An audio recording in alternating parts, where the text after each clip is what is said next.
Assalamualaikum warahmatullahi wabarakatuh. Halo, selamat sore semuanya. Perkenalkan, nama saya Sarah Dewianti, mahasiswa semester 6 dari Prodi Akuntansi dan Manajemen. Saya berasal dari kelas K6 Akuntansi Non-Reguler. Pada kesempatan kali ini, saya akan mempresentasikan tugas dari mata kuliah Teknik Negosiasi dan Komunikasi.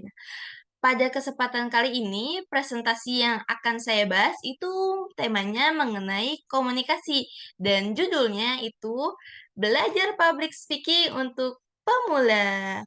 Judulnya sangat menarik ya teman-teman. Siapa sih yang tidak tahu apa itu public speaking? Tentu teman-teman semua sudah mengetahui ya apa itu public speaking.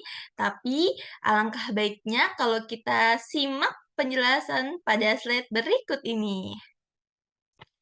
Nah, apa itu public speaking? Nah, menurut Webster Third International Dictionary, terdapat dua pengertian mengenai public speaking, yakni the art or process of making speech in public dan the art of effective oral communication with an audience.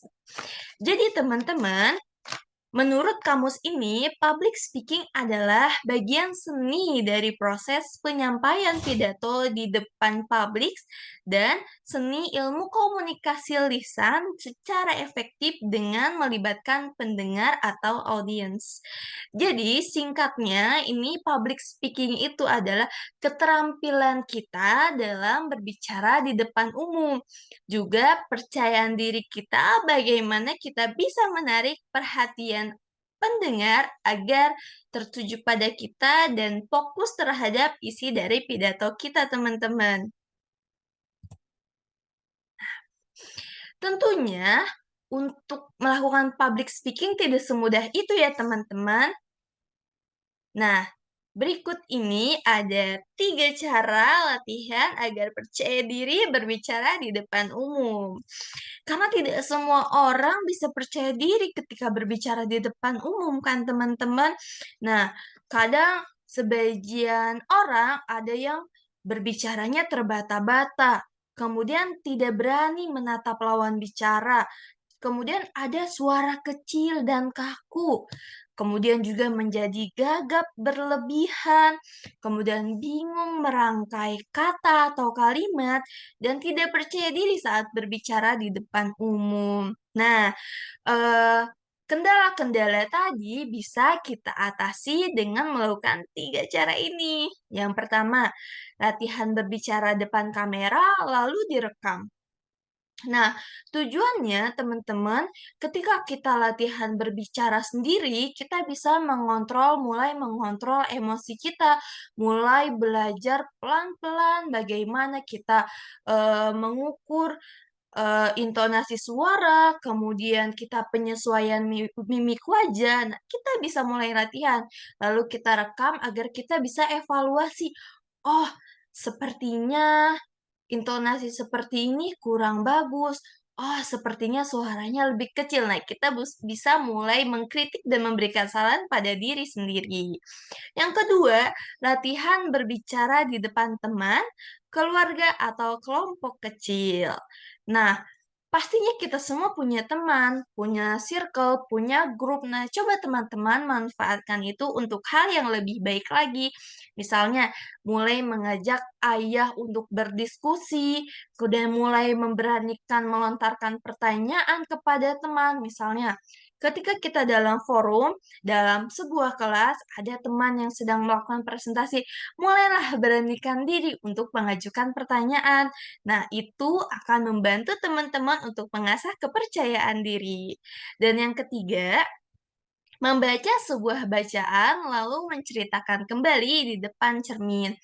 Nah, tips yang ketiga ini teman-teman, bisa membuat teman-teman untuk lebih mengetahui, lebih menambah banyak kosakata, banyak pengetahuan karena tentunya membaca buku adalah sebuah hal yang sangat positif. Selain itu, selain menambah pengetahuan, kita juga bisa mencoba ataupun melatih daya ingat kita. Setelah kita membaca buku, kemudian kita menceritakan kembali, kita bisa mengukur kemampuan seberapa besar daya ingat kita. Nah, tips ini akan berguna untuk kita ketika akan memulai pidato, seberapa besar ingatan kita terhadap catatan-catatan yang sudah kita siapkan. Kita lanjut ke pembahasan berikutnya, teman-teman. Ada 5 keuntungan dari latihan berbicara setiap hari. Ya.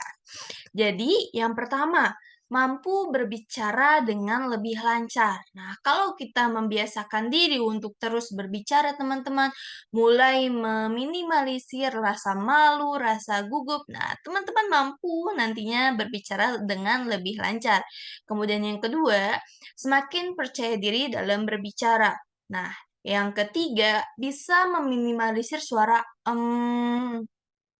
tentunya ketika kita kadang berbicara lalu ada kosakata yang lupa ataupun blank, pasti kita sering banget. Nah, kalau kita sering latihan berbicara setiap hari, kita bisa meminimalisir suara tersebut, teman-teman. Kemudian yang keempat, bisa lebih menggunakan intonasi dan gestur. Kalau kita berbicara kemudian hanya diam, begitulah adanya, kemudian menyampaikan. Nah, pastinya itu tidak akan menarik, teman-teman. Kita harus bisa untuk mulai menyesuaikan intonasi, kemudian mimik, dan juga gestur agar lebih menarik perhatian para pendengar. Yang kelima, lebih mengingat isi materi. Nah, selanjutnya teman-teman, ada tips 3P untuk sukses dalam public speaking. Yang pertama, pahami materi. Yang kedua, punya ciri khas. Yang ketiga, berpenampilan menarik. Ya, baik teman-teman. Untuk pahami materi, jika kamu tidak memahami materi, tentu kamu akan grogi dan juga tidak lancar dalam penyampaiannya. Jadi, pastikan teman-teman memahami dan menguasai materi yang akan dibicarakan di depan umum ya teman-teman. Kemudian yang kedua, teman-teman nih harus mempunyai ciri khas. Kita boleh menjadikan orang lain sebagai role model, tetapi jangan kita meniru sama persis teman-teman. Kita harus bisa mempunyai ciri khas sendiri. Jangan pernah mau menjadi Prilly kedua, ataupun Natasha Wilona kedua, ataupun tokoh-tokoh lainnya. Jangan pernah mau yang kedua, teman-teman.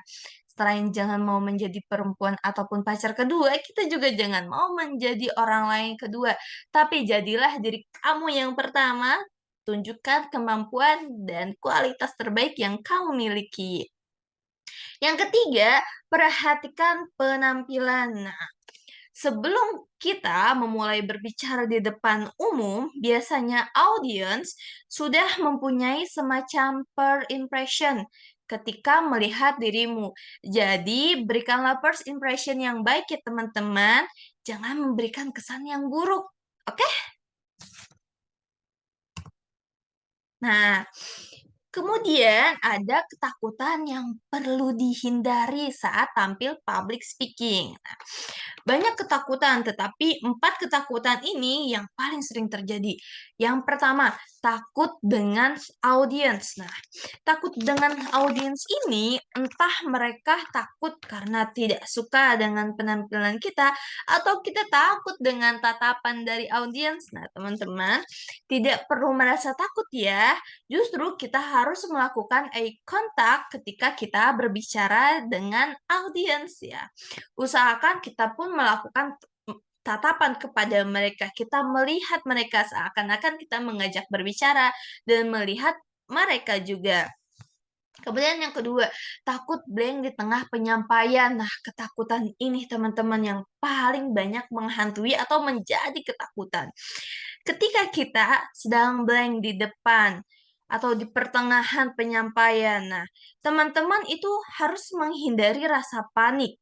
Kemudian, jangan pernah mengeluarkan kata tadi, Nah, jangan juga teman-teman nih terlalu banyak diam, kemudian malah menggaruk kepala, memperlihatkan seseorang yang sedang bingung, terus kita jadi nggak menatap audiens tapi kiri, kanan, lihat ke bawah. Nah, itu tidak boleh teman-teman.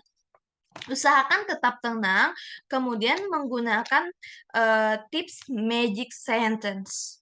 Itu adalah kalimat yang bisa diucapkan kapan saja ketika kita tiba-tiba blanks. Contohnya, ketika kita sedang berpidato, kemudian kita lupa. Udah ucapkan saja contoh kalimat ini. Ingat, kita harus selalu bersyukur. Nah, jika temanya tentang rasa syukur. Atau yang kedua, Tuhan itu maha baik.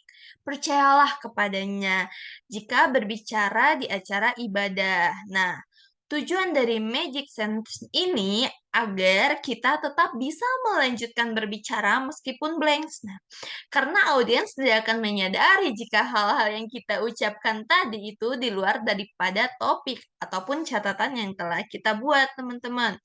Kemudian, tujuan magic sentence yang kedua ini yaitu agar kita memiliki jeda waktu untuk berpikir atau melihat kembali catatan.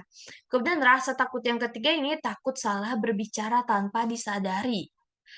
Untuk meminimalisir ini teman-teman, kita diperlukan konsentrasi yang tinggi, perlu mengontrol emosional, kemudian juga perlu mengontrol atau memiliki kesadaran. Maka hindari meminum alkohol ya teman-teman. Selain alkohol itu dilarang, itu juga bisa menyebabkan kita kehilangan kesadaran, yang bisa menyebabkan kita mengeluarkan kata-kata yang tidak seharusnya. Yang keempat, takut karena pernah gagal sebelumnya. Oke teman-teman, kalau sebelumnya kita pernah mengalami kegagalan, maka jadikan itu sebagai evaluasi. Jangan jadikan itu sebagai sumber trauma dan teman-teman tidak mau lagi memperbaiki hal tersebut. Jadikan itu pembelajaran dan semakin majulah ke depan menunjukkan kualitas terbaik dirimu yang kamu miliki. Oke, teman-teman, kenapa sih harus bisa public speaking ya? Teman-teman, sekarang sudah 2023, tentunya kemampuan public speaking ini merupakan hal yang penting dan harus bisa kita miliki atau kita optimalkan. Kenapa? Karena skill komunikasi adalah salah satu skill terpenting dalam kehidupan, karena semua orang sehari-harinya pasti berkomunikasi. Nah, jadi kamu harus bisa memanfaatkan skill atau anugerah yang sudah Tuhan berikan kepada kamu, yaitu bisa berbicara. Kemudian yang kedua, jika kamu bisa public speaking, kamu akan terlihat lebih berkualitas dari yang lain.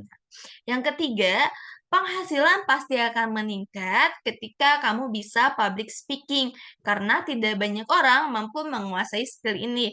Misalnya, kita bisa mengembangkan lagi skill komunikasi kita ini menjadi seorang MC, ataupun yang lainnya. Kemudian yang keempat, orang yang bisa public speaking cenderung memiliki rasa kepercayaan diri yang lebih baik. Nah, teman-teman udah tahu kan kenapa kita harus bisa public speaking karena alasan-alasan tadi ya. Nah, baik teman-teman, terima kasih atas kesempatan dan perhatiannya. Mohon maaf jika ada kekurangan dalam penyampaian presentasi saya kali ini. Saya akhiri, wabillahi taufiq walhidayah. Wassalamualaikum warahmatullahi wabarakatuh. Bye-bye.